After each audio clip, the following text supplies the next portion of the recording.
Welcome back friends, welcome to our study channel move on study. तो friends, अगर आप लोग रेलवे एएलपी सीबीटी 2 का प्रिपरेशन कर रहे हैं तो फ्रेंड्स मैं आप लोगों के बीच में प्लेटफॉर्म बुक का देखे होंगे। आप लोग 26 सेट में पूरे का पूरे कंप्लीट करवा चुका हूं। अब मैं केवल और केवल रैपिड फायर की तरह इससे पहले देखे होंगे 300 क्वेश्चन कल मैं अपलोड किया था, जो कि सेट नंबर 5, 6, 7, 8 को अपलोड किया था। अभी मेरा जो रैपिड फायर चलेगा 1 घंटे का क्लासेस होगा। 1 घंटे में लगभग 300 क्वेश्चन मैं करवाने के लिए आ चुका हूँ। आप लोग का सेट नंबर होगा 9 से लेकर पूरा मेरा टारगेट होगा 12 तक ले चलने के लिए। तो चलिए केवल रैपिड फायर की तरह चले, केवल न्यूमेरिकल क्वेश्चन को मैं बनाऊंगा, बाकी जो इंपॉर्टेंस होगा बाकी को मैं डायरेक्टली बताऊंगा। चलिए पहला क्वेश्चन, प्रतिरोध का व्युत्क्रम क्या होता है, यानी what is the reciprocal of resistance. सबसे पहले मैं देखिए रेजिस्टेंस को आर से लिखते हैं। रेजिस्टेंस का जो रेसिप्रोकल होता है उसे बोलते हैं 1/g, अर्थात फिर हम लोग जी को बोलते हैं 1/r भी बोल सकते हैं, या फिर आप लोग जी को इसी को बोलते हैं कंडक्टेंस बोलते हैं। क्या बोलते हैं? कंडक्टेंस। तो राइट आंसर होगा ऑप्शन नंबर ए को क्लिक कर देंगे। तो राइट आंसर ऑप्शन नंबर ए हो गया। चलिए बाइनरी नंबर 111 का डेसिमल तुल्यांक क्या होगा। देखिए सबसे पहले इसको तोड़ने के लिए मैं सिखाता हूँ, ध्यान से देखिएगा। इसी फॉर्मूले को आप लोग यूज करना पड़ेगा। देखिए सबसे पहले आप लोग लिख लीजिएगा 1 है, फिर 1 है, फिर 0 है, फिर 1 है, फिर 1 है। सबसे पहले आप लोगों को क्या करना, 1 है तो यहाँ पे 1 लिख देंगे, फिर यहाँ पे 2 लिख देंगे। यहाँ पे आप लोगों को 4 लिखने का था, यहाँ पे 8 लिखने का होता है, यहाँ पे 16। सारे को आपस में गुना कर दीजिएगा। देखिए गुना कर दीजिए और आपस में सारे को जोड़ दीजिएगा। तो फ्रेंड्स हम लोग सारे को जोड़ देंगे और मोस्टली आप लोग जोड़िए। देखिए यहाँ पे प्लस कर देंगे, प्लस कर देंगे, प्लस कर देंगे, प्लस कर देंगे। 1 को 1 से गुना करेंगे 1 आएगा, फिर 2 को 1 से गुना किए 2 आएगा, 4 को 0 से गुना किए 0 आएगा, फिर 8 को 1 से गुना किए 8 आएगा, 16 को 1 से गुना किए 16 आएगा। आप सारे को जोड़ दिए, 16 8 24, 24 से 26 वाले कितना आ गया 27। तो ऑलरेडी इसका राइट आंसर आएगा 27, यानी कि ऑप्शन नंबर डी को क्लिक कर दीजिएगा। डीसी मोटर स्टार्टर कितने प्रकार के होते हैं, काफ़ी फेमस क्वेश्चन ये। तो फ्रेंड्स याद है डीसी मोटर स्टार्टर के कितने प्रकार होते हैं, तो हमेशा याद है कुल 3 प्रकार के होते हैं। 3 प्रकार के होते हैं। ऑप्शन नंबर सी को क्लिक कर दें। कुल 3 प्रकार के होते हैं। क्लियर? इसमें होता है 2 point starter, 3 point starter, 4 point starter होते हैं। चलिए यदि 2 आवेश कणों के बीच दूरी घटाकर मूल दूरी से 1/3 कर दी जाए तो उसके बीच बल क्या होगा। देखिए ये न्यूमेरिकल है, शायद हमको बनाना ही पड़ेगा।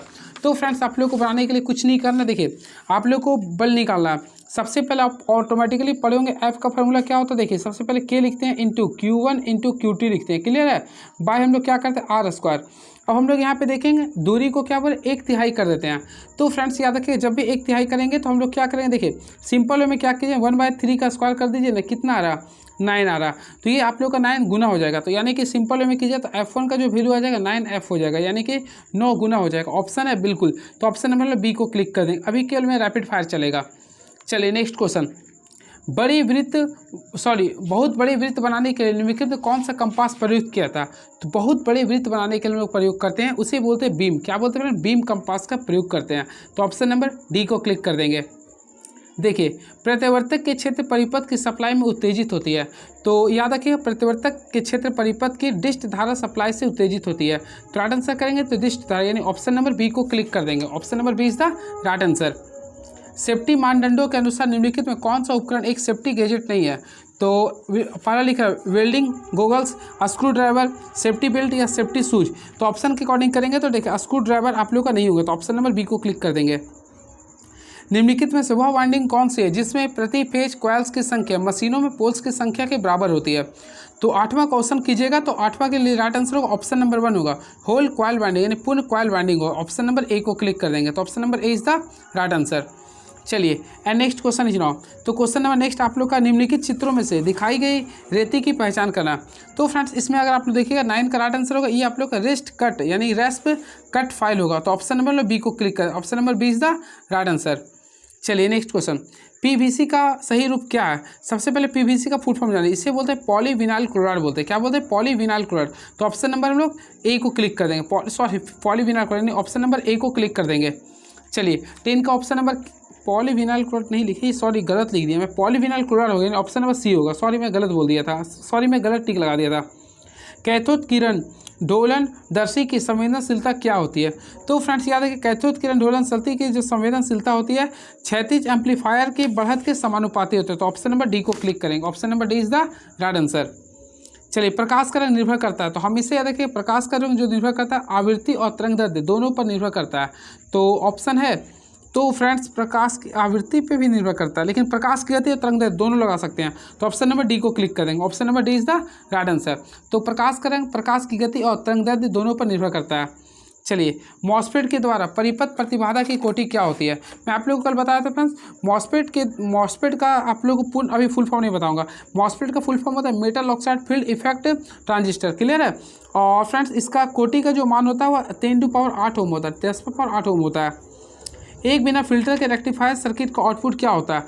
तो याद रखिएगा, एक बिना फिल्टर के रेक्टिफायर सर्किट का जो आउटपुट होता है वह कंपायन यानी पल्स, यानी कि ऑप्शन नंबर डी को क्लिक करें, यानी कंपायन डीसी होता है। चलिए, क्वेश्चन नंबर 15 देखते हैं। क्वेश्चन नंबर 15 क्या लिख रहा है? किसका उपयोग केवल छोरों को एक उपकरण से जोड़ने के लिए किया जाता है? 1 मिनट फ्रेंड्स, आप लोग का नमाज पढ़ रहा है सो। तो बिल्कुल फ्रेंड्स देखिए, आप लोग क्वेश्चन नंबर 15 बोल रहा है किसका उपयोग केवल छोरों को एक उपकरण से जोड़ने के लिए किया जाता है? यह केबल की रक्षा भी करता है और तनाव मुक्त भी रखता है। तो इसका हम लोग राइट आंसर करें फ्रेंड केबल ग्लैंड। तो केबल ग्लैंड का प्रयोग करते हैं, तो ऑप्शन के अकॉर्डिंग जाएंगे तो केबल ग्लैंड यानी ऑप्शन नंबर बी को क्लिक कर देंगे। एक प्रवर्धक में किस प्रकार का संधारित्र एक इनपुट संधारित्र होती है? तो फ्रेंड इसके लिए हम लोग यूज करते हैं कपलिंग का यूज करते हैं। क्या यूज करते हैं? कपलिंग का यूज करते हैं। तो ऑप्शन नंबर सी को क्लिक कर देंगे। भंवर धारा हानि डीसी मशीन के किस भाग में होती है? तो ऑलमोस्टली फ्रेंड्स आप लोग पढ़े होंगे। तो भंवर धारा हानि डीसी मशीन के आर्मेचर में होती है। कहाँ पे होती है? आर्मेचर में होती है। तो ऑप्शन नंबर सी को क्लिक कर देंगे। दी गई आकृति में प्रदर्शित प्रतीक का बताना आप लोग को। तो देखिए, प्रतीक को बताना सबसे पहले M4 हो गया मोटर। अब इस टाइप से आप लोग को दे रहा है, यानी डीसी मोटर हो गया। तो राइट आंसर करेंगे तो डीसी मोटर हो जाएगा। ऑप्शन नहीं लिख रहा, हाँ तो बिल्कुल, तो मोटर लिख दीजिए ना, या डीसी मोटर लिख दीजिए। चलिए, क्वेश्चन नंबर 19 देखते हैं क्या लिख रहा है। क्वेश्चन नंबर 19 ये रहा, वोल्टेज रेगुलेटर सीधे ही नियंत्रित करती है। तो याद रखिए फ्रेंड्स, वोल्टेज रेगुलेटर सीधे ही नियंत्रित करता है विद्युत क्षेत्र के धारा को बिना वोल्टता में परिवर्तित किए। तो राइट आंसर करेंगे तो ऑप्शन नंबर ए को क्लिक कर देंगे। सिग्नल की परिमाप बढ़ाने के लिए किस उपकरण का उपयोग किया जाता है? और मोस्टली फ्रेंड्स इसके लिए हम लोग किसका यूज करते हैं? तो एम्पलीफायर का प्रयोग करते हैं, एम्पलीफायर का प्रयोग करते हैं। एल्युमिनियम पर टकाई के लिए किस सोल्डरिंग फ्लक्स का उपयोग किया जाता है? तो फ्रेंड्स इसके लिए हम लोग प्रयोग करते हैं EYRS या फिर इसको लिख दीजिए वरोजा को। चलिए, नेक्स्ट क्वेश्चन। तो नेक्स्ट क्वेश्चन देखिएगा, अभी आंधी तूफान ज़्यादा आ गया, देख रहे हैं। देखिए, किस अस्पताल की अनिवार्य विद्युत प्रणाली में निम्नलिखित दो अलग अलग प्रणालियों में से कौन सा होना चाहिए? तो फ्रेंड इसमें लिए कीजिएगा, तो आपातकालीन प्रणाली और एक उपकरण उपप्रणाली। नेक्स्ट क्वेश्चन, एक विद्युत चालित स्त्री की बेस प्लेट में ऊष्मा किस प्रकार वितरित किया जाती है? तो हमेशा याद रखिएगा, इसके लिए राइट आंसर होगा ऑप्शन नंबर बी। हमेशा किसके माध्यम से होती है? चालन के माध्यम से होती है। एक अच्छे कुचालक की विशेषताएं निम्नलिखित में से विकल्पों में से कौन सी होती है? तो देखिए, एक कुचालक सबसे पहले याद रखिए, एक अच्छे कुचालक जिसका ताप गुणांक ऋणात्मक होता है और उच्च विद्युत क्षमता एवं उच्च प्रतिरोध होता है, उसे कहते हैं। यानी कि उच्च विद्युत क्षमता और उच्च प्रतिरोध होना चाहिए। तो राइट आंसर करेंगे तो ऑप्शन नंबर बी को क्लिक कर देंगे। मोटर ओवरहेड रिले का उपयोग आमतौर पर कहाँ पे करते हैं? तो फ्रेंड्स इसके लिए राइट आंसर करते हैं हमेशा ओवरहेड प्रोडक्शन में करते हैं, यानी अधिभार संरक्षण के लिए करते हैं। डीसी शंट मोटर में उत्पादित बल आघूर्ण अनुपातित होती है। तो इसके लिए करेंगे तो आर्मेचर धारा के लिए करेंगे, आर्मेचर धारा के लिए करते हैं, क्लियर है। और मोस्टली आप लोग पढ़े होंगे टी इज डायरेक्टली पॉइंट क्या होता है? IA/5 कर सकते हैं। चलिए, and very next question is transformer में निर्धारित होती है। तो हमेशा देखिए, ट्रांसफार्मर की जो रेटिंग होता है वो KVA में होता है, यानी किलो वोल्ट एम्पियर में होती है। तो ऑप्शन नंबर ए को क्लिक कर देंगे। 27 का राइट आंसर क्या होगा? Option number A is the right answer. चलिए, एंड नेक्स्ट क्वेश्चन, 27 हो गया। 28 में देखते हैं क्या है। एक चैनल जो कि एक N टाइप अर्धचालक की एक संकीर्ण पट्टी होता है, उसे बनाने के लिए निम्नलिखित में से किस ट्रांजिस्टर का उपयोग किया जाता है? तो फ्रेंड्स इसके लिए हम लोग यूज करते हैं इसके लिए हम लोग यूज करते हैं FET का। किसका प्रयोग करते हैं? FET का, क्लियर है। चलिए, इसका बोलते हैं फील्ड इफेक्ट ट्रांजिस्टर। एकल फेज प्रेरण मोटर में संधारित्र का कार्य क्या होती है? तो ऑलमोस्टली फ्रेंड इसका कार्य होता है उच्च प्रवर्तक आघूर्ण प्रदान करना, यानी to provide high starting torque. तो ऑप्शन नंबर डी को क्लिक कर देंगे। किसी जयावक्रीय वोल्टता स्रोत में श्रृंखला के रूप में जोड़े गए संधारित्र तथा प्रतिरोधक पर विचार करें। संधारित्र के आर पार की वोल्टता प्रतिरोधक के आर पार की वोल्टता की तुलना में थीटा डिग्री कोण पर पश्चगामी है। तो थीटा का मान क्या होगा? सबसे पहले फ्रेंड इसके लिए याद रखें, ये हमेशा आप लोग के लिए, अगर इस 30 का राइट आंसर कीजिएगा तो ये 180 डिग्री होता है। क्या होता है? 180 डिग्री होगा, नहीं गलत है। ये आप लोगों को क्या लिखा? अग्रगामी है ना। तो इसके लिए फ्रेंड्स आप लोग हमेशा 90 डिग्री का यूज करें, प्लस में 90 का यूज कीजिएगा। चलिए, डायोड पर पस्ट बाइसिस होने का प्रभाव क्या होता है? तो फ्रेंड्स इसका राइट आंसर होगा ऑप्शन नंबर ए होगा, बैरियर विभव बढ़ जाता है, बढ़ा देता है। डायोड पर पस्ट बाइसिस होने का प्रभाव क्या होता है? बैरियर विभव को बढ़ा देता है ये। इन्वर्टर का प्रयोग करते हैं, तो ऑलमोस्टली आप लोग पढ़े होंगे इन्वर्टर का प्रयोग क्या करता है? वो DC को AC में बदलने के लिए, कन्वर्ट DC टू AC। तो ऑप्शन नंबर लो ए को क्लिक कर देंगे। चलिए, सुरक्षा के लिए स्विच को नियंत्रित करना चाहिए। तो देखिए, सुरक्षा के दृष्टिकोण से स्विचों को निम्नलिखित में से एक नियंत्रित करना चाहिए। तो 33 का राइट आंसर होगा फेज केबल। क्या होगा ये? फेज केबल, यानी ऑप्शन नंबर बी को क्लिक कर देंगे। Option number B is the right answer. चलिए, अब very next question is now, देखते हैं नेक्स्ट क्वेश्चन क्या लिख रहा है ये। तो हमारे पास नेक्स्ट क्वेश्चन ये रहा, देखते हैं। स्विच है जो दो बिंदुओं पर संयोजित परिपथ को खोलता है। तो फ्रेंड इसके लिए याद रखें, एकल पोल स्विच, एकल पोल स्विच जो होता है जो दो बिंदुओं पर संयोजित परिपथ को खोलता है। स्टोरेज बैटरी का ट्रिकल चार्जिंग में मदद करती है। तो याद रखिएगा, इसके लिए बैटरी का उपयोग अवधि को बढ़ाने के लिए, ये क्वेश्चन प्रीवियस ईयर का क्वेश्चन है ये। तो ट्रिकल चार्जिंग जो करती है वह बैटरी के उपयोग अवधि को बढ़ाने के लिए करती है। रीवायरेबल फ्यूज वायर के रूप में किस सामग्री का प्रयोग करते हैं? तो फ्रेंड वायरेबल का बारे में पूछ रहा, तो हमेशा इसमें लोग लीड का प्रयोग करते हैं। किसका प्रयोग करते हैं? लीड का। निम्नलिखित दैनिक उपयोग के उपकरणों में से किस भूसंपर्क की जस्ता नहीं होती है? तो देखिए, इसमें जाएगा 37 का राइट आंसर कीजिए, तो ऑप्शन नंबर बी, यानी कि प्लास्टिक बॉडी वाले फैन रेगुलेटर में। चलिए, निम्नलिखित में किसके लिए उच्चतम स्तर की प्रदीप्ति की आवश्यकता होगी? तो ऑप्शन के अकॉर्डिंग देखिए, तो प्रूफ रीडिंग के लिए। तो ऑप्शन नंबर हम लोग ए को क्लिक करेंगे, प्रूफ रीडिंग के लिए, यानी 38 का राइट आंसर होगा option number A is the right answer. Thermocouple किसके सिद्धांत पे कार्य करता है? काफ़ी इंटरेस्टिंग क्वेश्चन है। तो फ्रेंड्स याद है, थर्मोकपल जो है वह सीबेक प्रभाव पे कार्य करता है, सीबेक प्रभाव पे कार्य करता है। चलिए, एक शुद्ध प्रतिरोध में तत्क्षणिक वोल्टता धारक में क्या होती है? तो फ्रेंड्स इसके लिए याद रखिए, वो इन फेज होती है, यानी एक ही फेज में होती है। तो राइट आंसर करेंगे तो ऑप्शन नंबर सी को क्लिक कर देंगे। चलिए, and 41 number question is now, 600 volt के अधिकतम वोल्टेज पर संचालित किए जा सकने वाले उपकरण के लिए आवश्यक विद्युत प्रतिरोधन परीक्षण वोल्टता कितनी हो चाहिए? तो 600 से अधिक होना चाहिए। देखिए, 500 वोल्ट नहीं हो सकता है, 300 भी नहीं हो सकता है, 100 भी नहीं हो सकता, तो हम लोग किसका यूज करेंगे? 1000 वोल्ट का। चलिए, नेक्स्ट क्वेश्चन। स्विच और एक्सेसरीज बॉक्सों में भूसंपर्क करने की जरूरत नहीं है यदि किसका बना हो? तो ऑलमोस्ट इसके लिए करेंगे पीवीसी बॉक्स से बना हो। तो पीवीसी बॉक्स से बना हो, तो ऑप्शन नंबर ए को क्लिक कर देंगे। चलिए, नेक्स्ट क्वेश्चन। व्हीटस्टोन ब्रिज में ग्लैनोमीटर से कितना करंट पास होता है? तो फ्रेंड्स सबसे पहले आप लोगों को मैं बताना चाहता हूँ, व्हीटस्टोन ब्रिज से ग्लैनोमीटर से रेजिस्टेंस से विभाजित होती है। तो राइट आंसर करेंगे तो ऑप्शन नंबर ये देखिए, ग्लैनोमीटर के रेजिस्टेंस से विभाजित ग्लैनोमीटर के एक्रॉस है। तो ऑप्शन नंबर बी को क्लिक कर देंगे।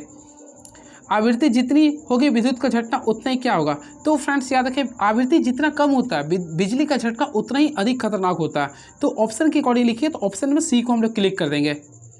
फ्लेमिंग के बाएं हाथ का नियम इंगित नहीं करता। सबसे पहले आप लोगों को मैं याद करवा देता हूँ। देखिए, आप लोग अपना फादर को याद कीजिए, मदर को याद कीजिए और चिल्ड्रन को। F4 होता है आप लोगों को फोर्स को शो करता है, M4 होता है चुंबकीय क्षेत्र और C4 करंट को होता है। अब देखिए, पहला वोल्टेज को शो नहीं करता, तो ऑप्शन नंबर ए में ही क्लिक कर दीजिए। बाकी चुंबकीय फ्लक्स को शो करता है, चुंबक चालक की गति भी करता है और चालक की धारा की दिशा भी करता है।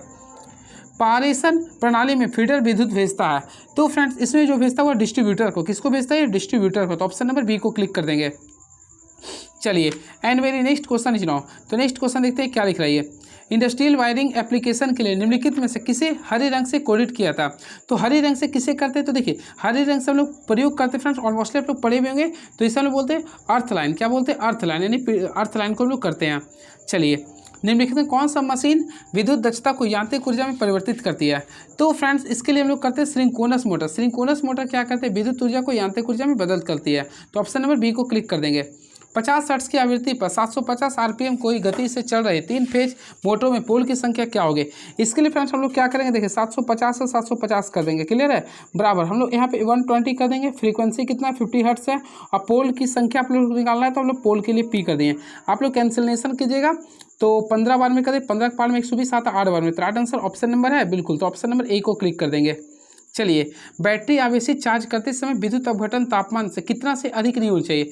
तो हमेशा याद रखिएगा, बैटरी आवेशित को चार्ज करने से 40 डिग्री तापमान से अधिक नहीं होना चाहिए। तो ऑप्शन नंबर बी को क्लिक कर देंगे। एसी सर्किट में अगर वोल्टेज और करंट के बीच फेज का अंतर 90 डिग्री है तो विद्युत शक्ति क्या होगी? तो फ्रेंड्स याद रखिएगा, एसी सर्किट में अगर वोल्टेज और करंट के बीच फेज का अंतर 90 डिग्री है तो विद्युत शक्ति क्या होगी? शून्य हो जाएगी। क्या होगी? शून्य होगी, यानी ऑप्शन नंबर डी को क्लिक कर देंगे। चलिए, नेक्स्ट क्वेश्चन।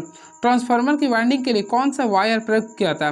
तो हमेशा याद रखिएगा, ट्रांसफार्मर की वाइंडिंग के लिए हम लोग जिस वायर का प्रयोग करते हैं उसे बोलते हैं सुपर एनामेल्ड कॉपर वायर। तो ऑप्शन नंबर डी को क्लिक कर देंगे। Option number D is the right answer. निम्नतम शक्ति गुणक का कारण सामान्यता नहीं है। तो फ्रेंड्स इसके लिए राइट आंसर करेंगे तापदीप्त दीप हो जाएगा, यानी ऑप्शन नंबर ए को क्लिक कर देंगे। चलिए and 54 number question is not. देखते हैं 54 नंबर क्वेश्चन आप लोग के बीच में क्या लिख रहा है ये।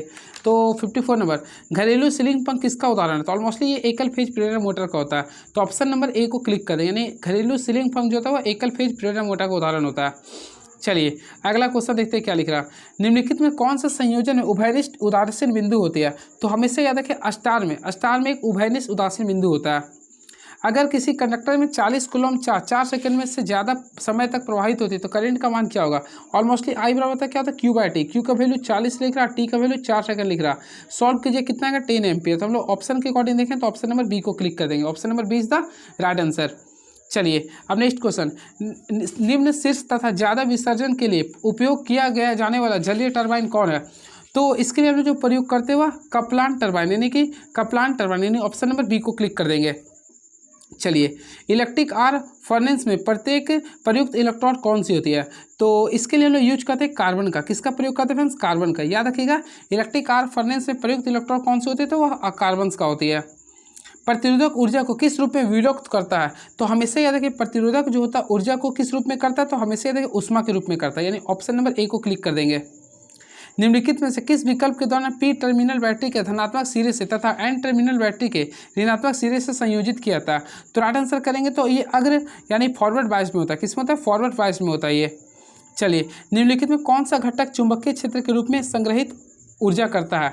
तो यहाँ पे घटक के बारे में पूछ रहा, तो इसके अकॉर्डिंग करेंगे तो कार्बन कंडक्टर होता है, कार्बन इंडक्टर होता है। तो ऑप्शन नंबर ए को क्लिक कर देंगे। राष्ट्रीय विद्युत संहिता का उपयोग निम्नलिखित में से किसके लिए नहीं किया जाता है? तो फ्रेंड्स इसमें हम लोग ऑप्शन करेंगे तो ऑप्शन के अकॉर्डिंग करेंगे तो ऑप्शन नंबर ए उपकेंद्र डिजाइन के लिए नहीं करते हैं। चलिए अब नेक्स्ट क्वेश्चन देखते हैं आप लोग कुछ। नेक्स्ट क्वेश्चन क्या लिख रहा है ये।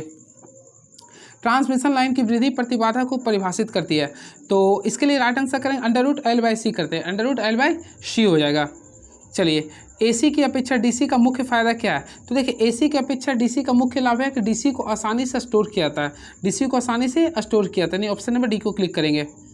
सेंटर टैप ट्रांसफार्मर एक पूर्ण तरंगनिष्ठकारी बनाने के लिए कितने डायोड की आवश्यकता होती है? तो फ्रेंड्स इसके लिए हम लोग ऑप्शन नंबर बी को क्लिक करें। हमेशा 2 का यूज होता है। ऑलमोस्टली मैं बताया था वेव अगर लिखते हैं WAVA, तो देखिए ए का पोजीशन क्या है 2 में, तो 2 लिख देंगे। चलिए आप कोरोना प्रभाव कैसे कम कर सकते हैं? देखिए काफ़ी अच्छा क्वेश्चन है ये। तो फ्रेंड्स याद है आप कोरोना प्रभाव को कैसे कम करेंगे? तो देखिए कंडक्टर और ACSR कंडक्टर के प्रयोगों के बीच उचित अंतराल करके, तो ऑप्शन नंबर करेंगे तो ऑप्शन नंबर ए को क्लिक करेंगे। Option number A is the right answer. चलिए कोरोना के कारण ओजोन की उपस्थिति विद्युत प्रणालियों पर किसका प्रभाव डालती है?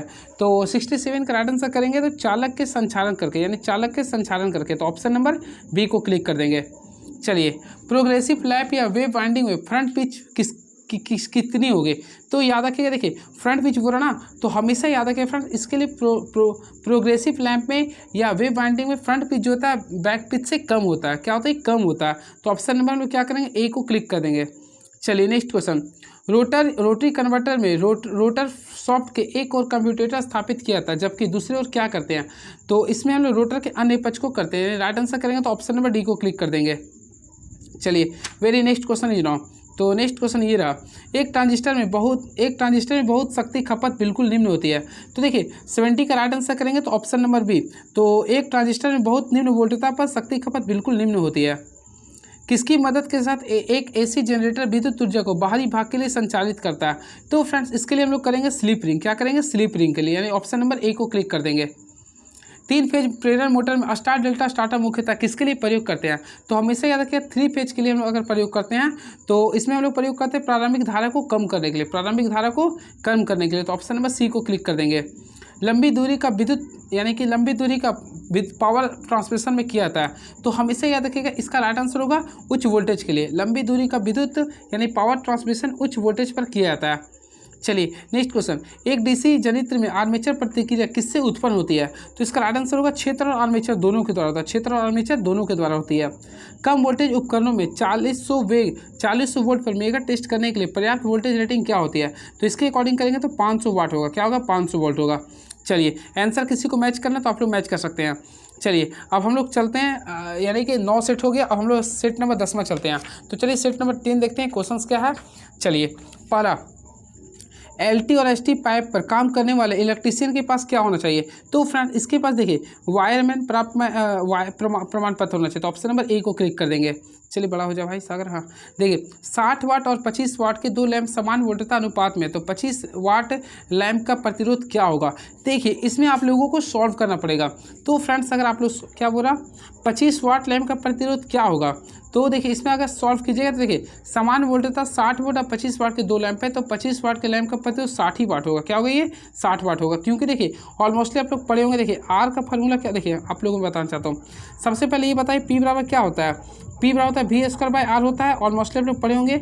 हम लोग को क्या करना है रिलेशन, देखिए यहाँ पे वाट का क्या वाट का ही तो है, प्रतिरोध का बोला नहीं है। तो देखिए दोनों तो सिमिलर में ही आ रहा, तो सिंपल में सेम हो जाएगा।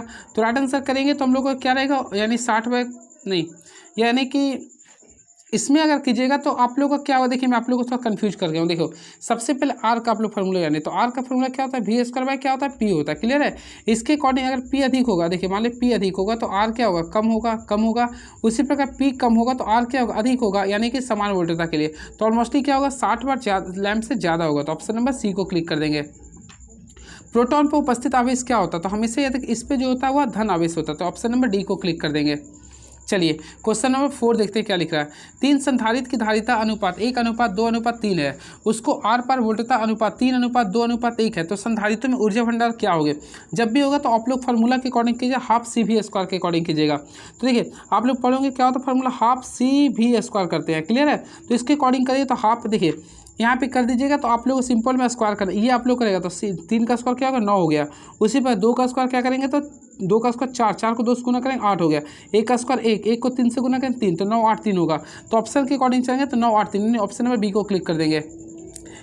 केबल का सर्ज प्रतिरोध क्या होती है? तो फ्रेंड्स याद है केबल का जो सर्ज प्रतिरोध है वह 40 से 50 ओम के बीच में होती है, 40 से 60 के बीच में। तो ऑप्शन नंबर बी को क्लिक कर दीजिए। सोल्डरिंग आयरन बीट के लिए किस सामग्री का उपयोग किया जाता है? तो हमेशा याद रखें सोल्डरिंग आयरन बीट के लिए तांबा का प्रयोग करते हैं। किसका प्रयोग करते हैं? तांबा का। तो ऑप्शन नंबर बी को क्लिक करेंगे। किस पदार्थ के लिए तापमान बढ़ाने पर प्रतिरोध घटता है? तो फ्रेंड्स इसके लिए हम लोग याद करें सेमीकंडक्टर के लिए, जो कि एनटीसी होता है, यानी नेगेटिव टेम्परेचर कोएफिशिएंट होता है। तो राइट आंसर करेंगे तो ऑप्शन नंबर डी को क्लिक कर देंगे। तड़ित निरोधक के बीच जोड़े जाते हैं, तो हमेशा याद रखें तड़ित जो होता है वह कला फेज और पोल के बीच जोड़े जाते हैं। सॉरी ये कला और भूमि के बीच होते हैं। तड़ित देखे होंगे कला फेज और भूमि के बीच जोड़े जाते हैं। तो ऑप्शन नंबर सी को क्लिक कर देंगे। चलिए एंड वेरी नेक्स्ट क्वेश्चन जी। तो देखते हैं क्वेश्चन नंबर नेक्स्ट क्या लिख रहा है ये। तो क्या भाई, हाँ हेलो, हाँ किसी पूर्णतः आवेशित सीसा और बैटरी का विशिष्ट गुरुत्व क्या होती है? तो किसी पूर्णतः आवेशित सीसा और अम्ल की बैटरी का गुरुत्व क्या होती है? तो 9 का राइट आंसर कीजिएगा तो देखिएगा 1.20 होता है, 1.280 होता है। क्लियर है?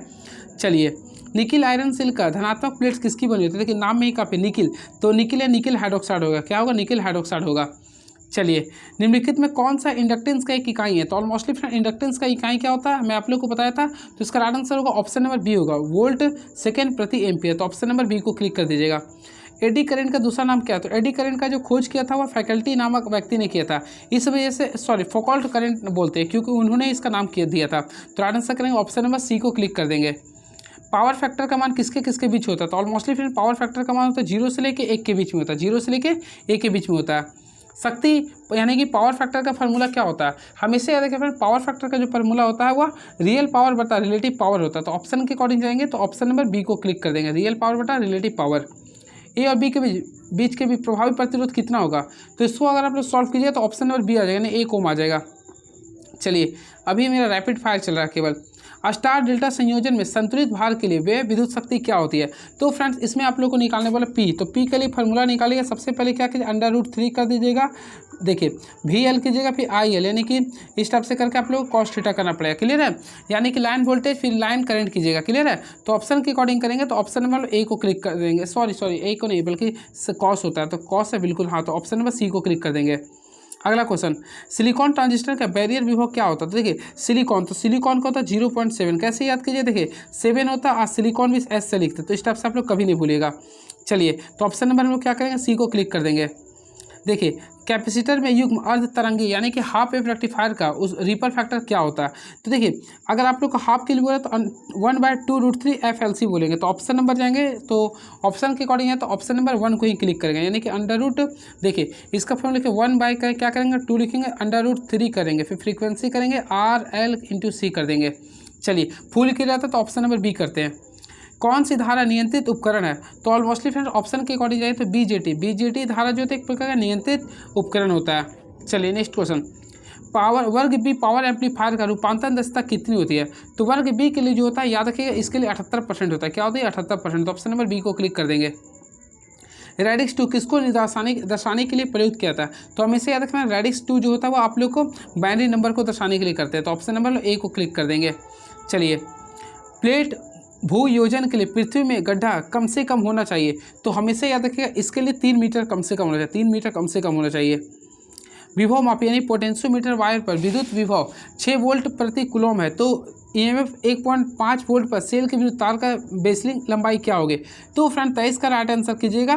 तो देखिए आप लोग निकाल सकते हैं इसे, मैं आप चलिए बता देना चाहता हूँ। देखिए के का फॉर्मूला पढ़े होंगे, क्या होता है V/I होता है, क्या होता है V/I होता है। अब आप लोग निकाल लीजिए, सिंपल वे में सॉल्व कीजिएगा तो आई आप लोग निकालिए, तो आई बराबर क्या कीजिएगा V/K कीजिएगा, V/K कीजिएगा। अब आप लोग निकाल लीजिए, तो सिंपल में आगे देखिए 1.5 लिख रहा है इसका वैल्यू, और इसका लिख रहा है मिली में लिखा, तो 10⁻6 × 10⁻³ करेंगे, यहाँ सॉल्व किया तो 250 आ जाएगा, यानी 250 मीटर आ जाएगा, 250 सेंटीमीटर होगा, सॉरी।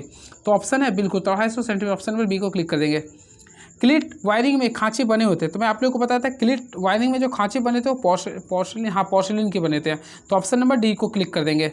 चलिए अब नेक्स्ट क्वेश्चन यानी 25 नंबर क्वेश्चन इज नाउ, किस प्रकार के कंड्यूट पाइप का उपयोग औद्योगिक वायरिंग में किया जाता है, तो हमेशा याद रखिएगा इसके लिए हम लोग जो प्रयोग करते हैं जस्तीकृत ड्रिट कंड्यूट का, तो ऑप्शन नंबर बी को क्लिक कर देंगे, डी को। उच्च दबाव वाली मरकरी वेपर लैंप क्या उत्सर्जित करती है, तो फ्रेंड्स इसके लिए हम लोग यूज करती है नीले सफ़ेद रंग का प्रकाश, नीले सफ़ेद रंग का प्रकाश, तो ऑप्शन नंबर सी को क्लिक कर देंगे। पवन ऊर्जा का उपयोग करके दोहन किया था, तो हमेशा याद रखिए पवन ऊर्जा का उपयोग जो करते हैं वह टरबाइन जनरेटर का उपयोग करके दहन करते हैं। चलिए निम्नलिखित में किसका उपयोग सामान्यतः वितरण प्रणाली के लिए नहीं करते हैं, तो देखिए ऑप्शन के अकॉर्डिंग देखेंगे तो एक फेज 3 तार का प्रणाली का हम लोग प्रयोग, सॉरी एक फेज 4 तार प्रणाली का प्रयोग नहीं करते हैं, एक फेज 4 तार प्रणाली का प्रयोग नहीं करते हैं। देखिए ट्रांसमिशन सिस्टम में फीडर विद्युत भेजता है, तो इसमें याद रखिए डिस्ट्रीब्यूटर को भेजता है, किसको भेजता है डिस्ट्रीब्यूटर को।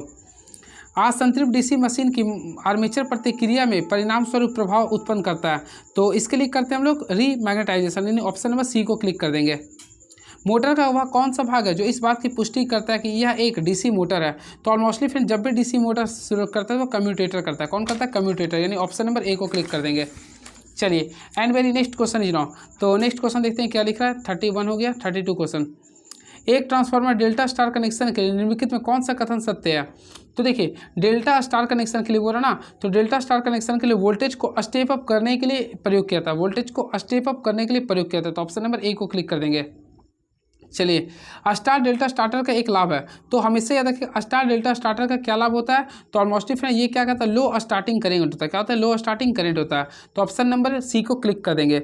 स्टार डेल्टा स्टार्टर का लाभ यह है कि यहाँ प्रारंभ में स्टार में कनेक्ट होते हैं पर फेज वोल्टेज पर होती है, तो ये कम धारा लेती है और धीरे धीरे आसानी से त्वरित होती है। देखिए डिस्ट विद्युत धारा में किस सीमा में मानव श्वसन तंत्र अवरुद्ध हो जाता है, तो इसके लिए कीजिएगा तो 300 से ऊपर के लिए, 300 से ऊपर। एक कूलम किसके बराबर होता है, तो फ्रेंड्स अगर आप तोड़िएगा तो एक क्यू बराबर क्या होता है आई टी, यानी कि आई यानी एम्पियर सेकेंड होगा, एम्पियर सेकेंड होगा, तो ऑप्शन नंबर बी को क्लिक कर देंगे। चलिए तार के मानक गेज की सीमा क्या होती है, आप लोग को मैं बताया था, तो तार की मानक गेज की जो सीमा होती है वह होता है 0 से लेकर 36 SWG होता है, ठीक है 0 से 36 SWG। अगर आप लोगों को क्लास डिटेल देखना होगा तो आप लोग प्लेलिस्ट में जाके हमारे चैनल में देख सकते हैं, सारे क्वेश्चन को मैं पूरे डिटेल बताया हूँ। चलिए 1 किलोवाट घंटा किसके बराबर होता है, तो याद रखिए 1 किलोवाट घंटा किसके बराबर होता है, तो ऑप्शन नंबर डी को कर देंगे 37 ना, हाँ तो इसके लिए 837 के कैलोरी। चलिए कैलोरी में था इसलिए सबसे पहले देखिए ना, आप लोग जानते होंगे सबसे पहले 1 किलोवाट आवर का वैल्यू क्या होता है फ्रेंड, तो ऑलमोस्टली आप लोग पढ़े होंगे, तो इसके लिए लिखते हैं 3.6 × 10⁻, क्या लिखते हैं 6 जूल लिखते हैं, क्लियर है। और हम लोग क्या करेंगे कैलोरी में बदल देंगे, तो हम लोग क्या करेंगे 3.6 × 10⁻6 है ना, तो इससे गुना करेंगे 1/4.8 से करेंगे, याद रखिएगा। तो इससे सॉल्व कीजिए तो 860 किलो कैलोरी आ जाएगा, तो ऑप्शन नंबर डी को क्लिक कर दीजिए।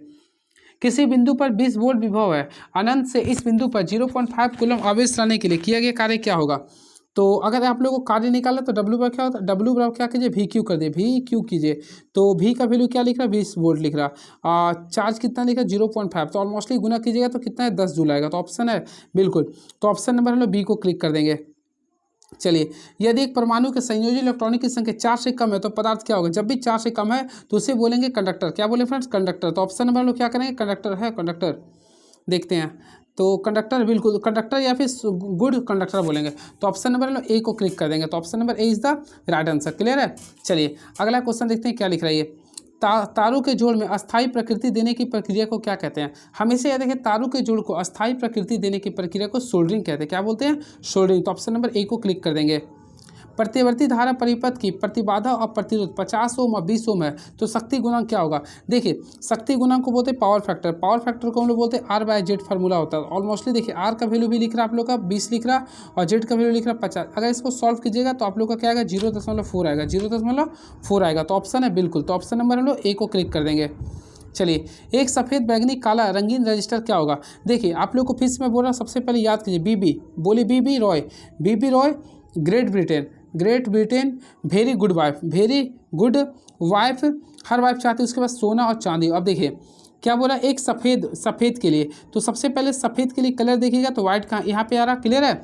फिर आप लोग का लिख रहा काला, सफ़ेद हो गया, बैगनी, बैगनी के लिए ये कर दिए और काला, तो बीबी ये काला हो गया, क्लियर। और आप लोग को चुनना है। सबसे पहले अगर आप लोग को मैं बताना चाहता हूँ, वैल्यू आप लोग जानते होंगे, शुरू में आप लोग लेते हैं 0, 1, 2, 3, 4, 5, 6, इसी पर 7, 8, 9, यहाँ पे माइनस में आता है, ठीक है। तो अब आप लोग को सबसे पहले सफ़ेद को चुनना है, तो सफ़ेद के लिए 9 आ रहा, तो 9 को यूज कर देंगे। फिर आप लोग को बैगनी, बैगनी के लिए 7 करते, तो 9 7 कर देंगे। अब काला के लिए तो ऑलमोस्टली फ्रेंड 10 टू पावर 0 करेंगे, 10 टू पावर क्या करेंगे, 0 करेंगे, तो इसका वैल्यू 1 ही होता है।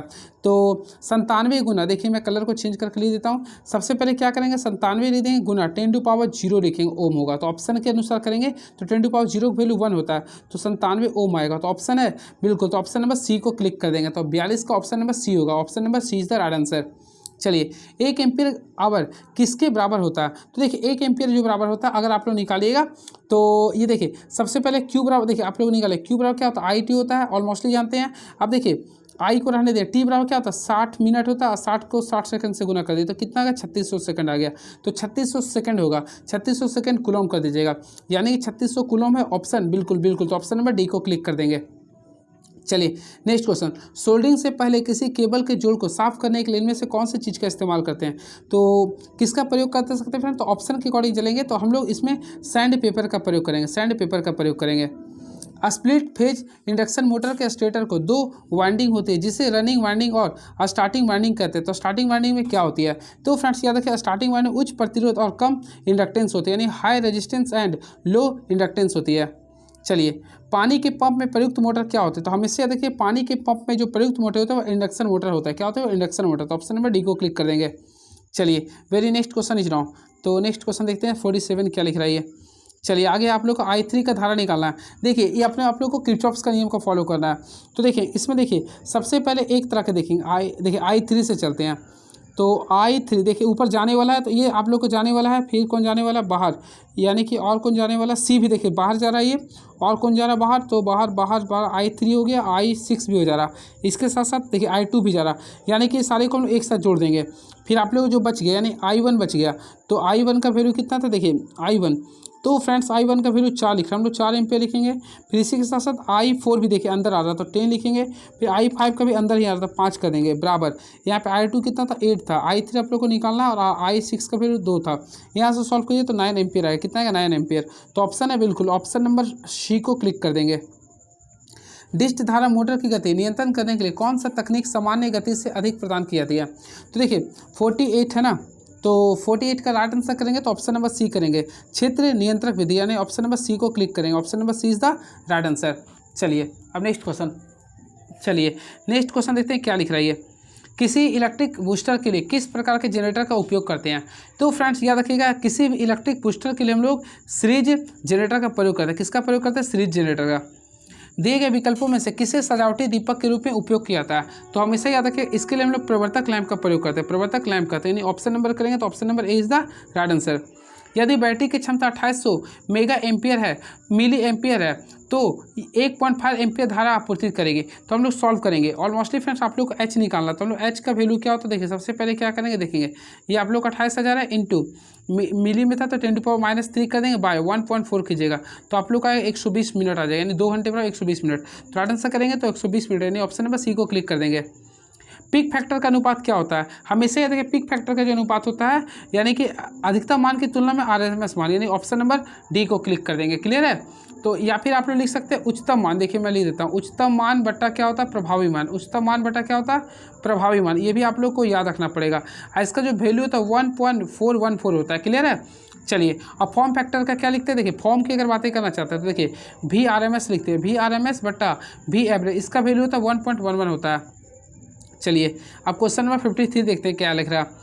चलिए क्वेश्चन नंबर 53, हाँ, इलेक्ट्रोप्लेटिंग किस सिद्धांत पे कार्य करती है। तो हमेशा ये देखें इलेक्ट्रोप्लेटिंग जो होता है वह फेरेडे के विद्युत अपघटन के नियम पे कार्य करते हैं। तो ऑप्शन नंबर बी को क्लिक कर देंगे। चलिए नेक्स्ट क्वेश्चन, हॉपकिंसन का परीक्षण किस पर किया था। तो फ्रेंड्स याद है कि हॉपकिंसन का परीक्षण जो करते हैं वह पूर्ण लोड पे करते हैं, यानी पूर्ण भार पे करते हैं। 230 वोल्ट डीसी मोटर को 230 वोल्ट एसी सप्लाई में जोड़ दिया जाए, तब यह मोटर क्या होगा। तो फ्रेंड्स याद रखिए कम दक्षता और उच्च स्पार्किंग के साथ चलेगी, यानी ऑप्शन नंबर डी को क्लिक कर देंगे। डीसी मशीनों में डमी कुंडली किसके लिए उपयोग करते हैं। तो हमेशा याद रखें डीसी मशीनों में डमी कुंडली जो होता है वो आर्मेचर की यांत्रिक संतुलन को बनाने के लिए करते हैं। तो ऑप्शन नंबर डी को क्लिक कर देंगे। चुंबकीय संबंधी गॉस के नियमानुसार किसी बंद पृष्ठ में से गुजरने वाली कुल चुंबकीय फ्लक्स क्या होती है। तो इसके लिए याद रखिएगा हमेशा जीरो होती है। क्या होती है, जीरो होती है। गॉस के नियम पढ़े होंगे ना आप लोग, इंटरमीडिएट में पढ़े होंगे। तो गॉस नियम ये बोलता है 1/ε टाइम्स ऑफ द क्यू होता है ये। चलिए कौन सा लीड एसिड बैटरी का अवगुण है। तो फ्रेंड्स इसके अकॉर्डिंग कीजिए तो देखिए शॉर्ट सर्किट होता है। क्या होता है, शॉर्ट सर्किट होता है। 3 फेज, अगला 3 फेज प्रणाली में 3 आपूर्ति लाइनों के लिए निम्नलिखित में कौन सा अक्षर प्रयुक्त करते हैं। तो 3 फेज के लिए हम लोग जो यूज करते हैं L1, L2 और L3 करते हैं। तो ऑप्शन नंबर सी को क्लिक कर देंगे। एकल फेज मोटर में सहायक वाइंडिंग की सामान्य प्रतिरोध क्या होती है। तो फ्रेंड्स इसके लिए हम लोग जो यूज करते हैं वह मुख्य वाइंडिंग के संदर्भ में तुलनात्मक उच्च करते हैं। तो ऑप्शन नंबर बी को क्लिक कर देंगे। चलिए अब हम लोग नेक्स्ट क्वेश्चन देखते हैं। नेक्स्ट क्वेश्चन क्या लिख रहा है ये, तो क्या लिख रहा है, सिग्नल के परिणाम बढ़ाने के लिए किस उपकरण का प्रयोग किया था। तो हमेशा देखिए सिग्नल के परिणाम को बढ़ाने के लिए हम किस उपकरण का प्रयोग करते हैं। तो आप एम्पलीफायर का प्रयोग करते हैं। एम्पलीफायर का IGBT के 3 टर्मिनल क्या होते हैं। तो फ्रेंड्स याद रखिए IGBT के 3 टर्मिनल का जो वैल्यू होता है वह एक कलेक्टर होता है, इमीटर और गेट होता है। तो ऑप्शन नंबर सी को क्लिक कर देंगे। रेक्टिफायर सर्किट किसके संचालन पर निर्भर करता है। तो रेक्टिफायर सर्किट जो होता है वह डायोड के संचालन पर निर्भर करता है। तो ऑप्शन है बिल्कुल, तो ऑप्शन नंबर बी को क्लिक कर देंगे। एक पारंपरिक सीढ़ी के लाइटिंग के 2 तरफा स्विच में न्यूनतम क्या होते हैं। तो फ्रेंड्स इसके लिए हम ऐसा यूज करते हैं 2 तरफा 3 टर्मिनल होते हैं। क्या होता है, 3 टर्मिनल होते हैं। सिंक्रोनस मोटर में हंटिंग का क्या कार्य होता है। तो याद रखें सिंक्रोनस मोटर में हंटिंग का कार्य होता है लोड में अचानक परिवर्तन करना। तो लोड में अचानक परिवर्तन करना। तो ऑप्शन नंबर ए को क्लिक करेंगे। ओम का नियम किस पर लागू नहीं होता है। सबसे पहले याद रखें ओम का नियम जो होता है ना वह कभी भी सेमीकंडक्टर पर लागू नहीं होता। तो ऑप्शन नंबर ए को क्लिक कर देंगे। किसी विद्युत मोटर में 50 ओम वाला प्रतिरोध 200 वोल्ट आपूर्ति पर संबंधित है, तो इस परिपथ में प्रवाहित विद्युत धारा का मान क्या होगा। तो सबसे पहले आई का फार्मूला आप लोग को पता, आई रखा था V/R। तो V का वैल्यू 200 वोल्ट है और R का वैल्यू कितना 50 ओम है। तो यहाँ पे कैंसिल किया तो 4 एम्पियर आएगा, यानी ऑप्शन नंबर सी को क्लिक कर देंगे। एक कैपेसिटर में क्या होता है, हमेशा याद रखना एक कैपेसिटर में 2 प्लेटों के मध्य परावैद्युत इंसुलेटिंग पदार्थों को तो अलग रखा जाता है जो समांतर में होते हैं। तो ऑप्शन नंबर करेंगे तो ऑप्शन नंबर बी को क्लिक कर देंगे।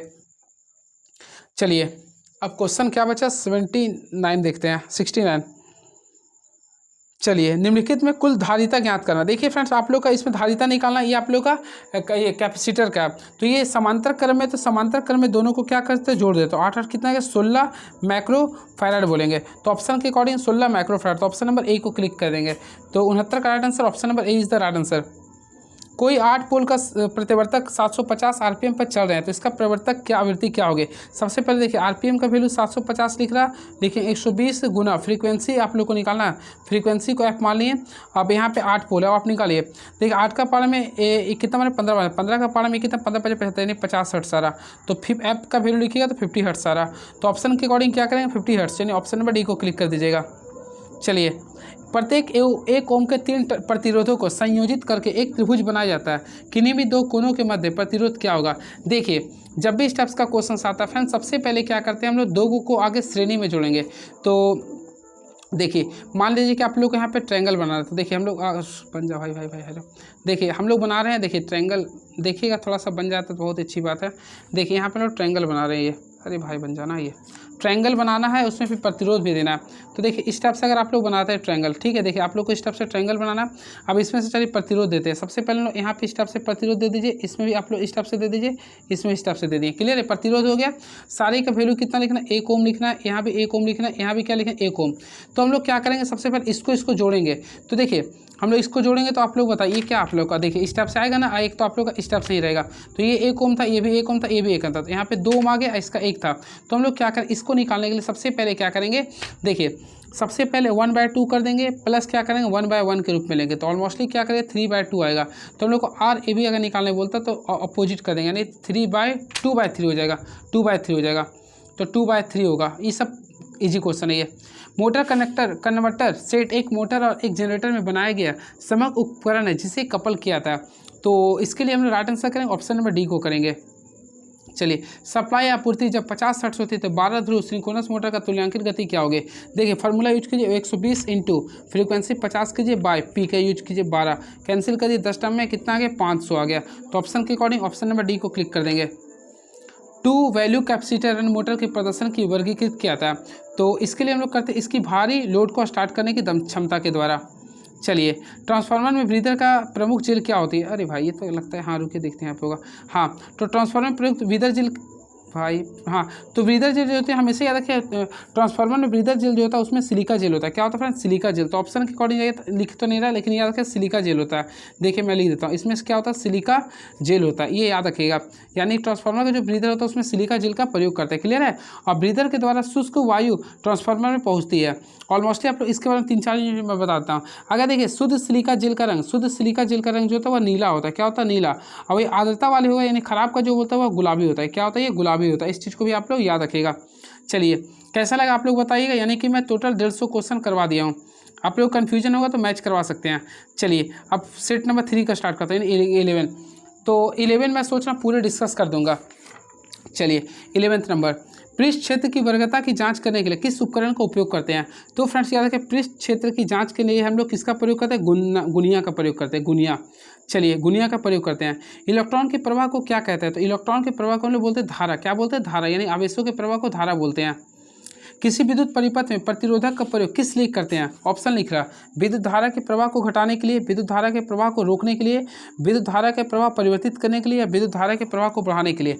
तो फ्रेंड्स प्रतिरोधक का यूज करते हैं विद्युत धारा के प्रवाह को घटाने के नहीं ना रोकने के लिए करते हैं, हमेशा रोकने के लिए करते हैं। तो ऑप्शन नंबर बी को क्लिक करेंगे। IEEE के अनुसार कंट्रोल पैनल के अनुसार इस्तेमाल होने वाला मेन अर्थिंग लीड का न्यूनतम आकार दिए गए विकल्पों में से किससे कम नहीं होना चाहिए।